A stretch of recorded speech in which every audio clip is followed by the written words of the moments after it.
तो चलिए नमस्कार दोस्तों, आप लोग देख रहे हैं आर एस भोजपुरी। और आर एस भोजपुरी को अभी तक आप लोग सब्सक्राइब नहीं किए हैं तो प्लीज़ सब्सक्राइब करके बेल आइकन ऑल कर लीजिए। तो दोस्तों बता दें कि खेसारी लाल यादव जी का झंडा 2 का मोशन पोस्टर का सेकेंड पोस्टर आ चुका है। आप लोग अपने मोबाइल की स्क्रीन पर देख सकते हैं, जिसमें खेसारी जी यादव जी वाला टंकी लिए हैं, दूध का टंकी, और कोमल सिंह वो बोलते हैं ना, क्या बोलते हैं हम, क्या बोलते हैं, दूध का डेगची बोलते हैं उसको, वो ली है। तो ये प्योर यादव जी वाला हमको संग लग रहा है। ये बहुत बवाल गाना है।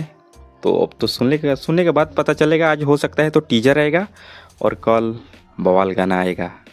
यादव जी का झंडा तोहरा लहंगा पर फहरी, सुन के बड़ी मजा आई जब ये गाना आया। लगन में बस है गाना बाजी, है गाना बाजी। और खेसारी जी के पावर दिखा देवे के बाद विरोधी के जला देवे के बाद। तो ये वीडियो के ज़्यादा से ज़्यादा शेयर कर लो भाई साहब, ताकि सबके पता चले कि यादव जी के झंडा 2 बहुत जल्द आ रहा बा। और बहुत जल्द का काल लावे ला बा। कल 15 तारीख है, कल सुबह 6 बजे या 6:30 बजे के लगभग में गाना आ जाए। आज टीजर आई शाम के। तो आर एस भोजपुरी के अभी तक ले आप लोग सब्सक्राइब नहीं की लो पहले तो सब्सक्राइब करके बेल आइकन ऑल कर ली। अब मिलल जाएगा नेक्स्ट वीडियो में, तब तक के लिए बाय, लव यू ऑल।